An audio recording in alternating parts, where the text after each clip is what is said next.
अस्सलाम वालेकुम। Physics LD रेजनिक walker के chapter number 24 which is about electric potential का प्रॉब्लम नंबर 19 है कि इन फिगर 24.40 ये फिगर गिवन है आपके पास। particles with the charges q1 is equal to plus 5e and q2 is equal to minus 15e okay are fixed in place। ये यहाँ पर fixed हैं अपनी जगह पर, हम मूव नहीं कर सकते। and the separation between them is 24 centimetre. और यहाँ पर ये y एक्सिस ये शो कर रहा है कि ये जो q1 चार्ज है ये it is on the origin, ठीक है। And v equal 0 at infinity हम लेते होते हैं। What are the finite positive and negative values of x at which net electric potential on the x-axis is 0? अब देखें दोनों की वजह से इलेक्ट्रिक पोटेंशियल होगा, Q2 नेगेटिव है तो इसकी नेगेटिव पोटेंशियल होगा, इसकी पॉजिटिव पोटेंशियल होगा।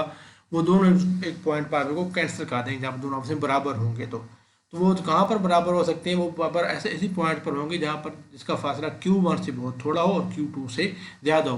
पहले हम समझ लेते हैं कि पॉजिटिव के लिए यहाँ पर फर्ज करें, यहाँ पर ये वाला पॉइंट P है जहाँ पर इसका जो फासला है, जो इलेक्ट्रिक पोटेंशियल दोनों का बराबर है, और ये डिस्टेंस कितना ले लेते हैं हम, इसको हम ले लेते हैं R। अब जितना भी R होगा उतना ही x एक्सिस पे हम ले रहे हैं तो उतना ही x का कोऑर्डिनेट आ जाएगा। और अगर ये टाइम टोटल डिस्टेंस d है तो यहाँ पर जो ये बच जाएगा, ये वाला डिस्टेंस ये बच जाएगा d माइनस r के बराबर, ठीक है। अब इस पॉइंट पर जो पोटेंशियल होगा ड्यू टू Q1 वो V1 होगा, और वो कितना होगा, वो बराबर होगा Q1/4πε0 into Q1 over R। और इस पॉइंट पर जो Q2 को ऐसे पोटेंशियल होगा वो होगा 1/4πε0 into Q2 over d minus R, ठीक है। तो हम यहाँ पर दोनों का इक्वल रख के वहाँ से R निकाल लेंगे, तो R की वजह से हम dx का कोऑर्डिनेट निकालेंगे पॉजिटिव।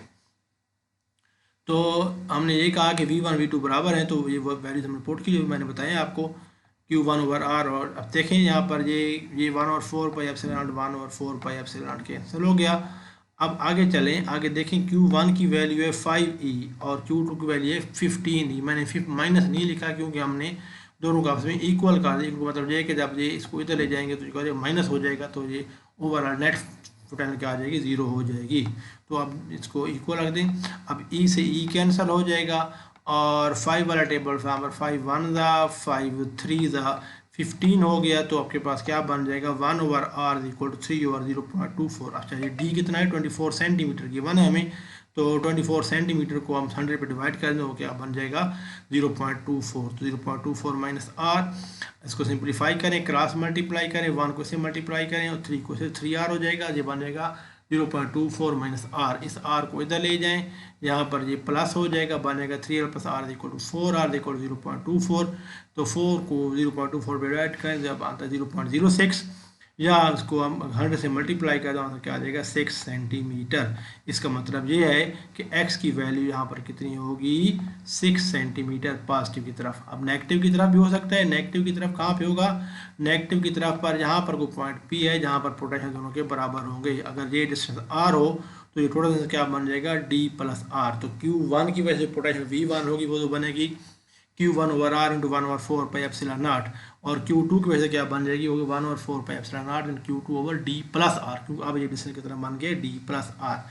Q1 और Q2 की वैल्यू पुट करें उसी तरीके से जिस तरह पहले हमने पार्ट में सिंप्लीफाई किया, इसको सिंप्लीफाई करें। 5 1 ज़ा 5 3 ज़ा हो जाएगा, इसको सिंप्लीफाई करें उसी तरीके से। तो R की वैल्यू हमारे पास आती है 12 सेंटीमीटर।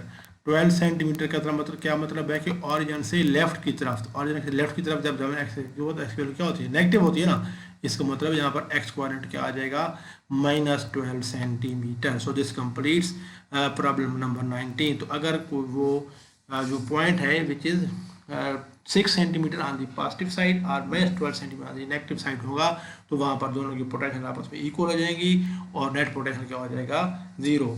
अगर आपके पास कोई क्वेरी हो तो आप मुझसे कमेंट में पूछ सकते हैं। नेक्स्ट वीडियो में बहुत जल्द मुलाकात होगी, तब तक के लिए अल्लाह हाफिज़।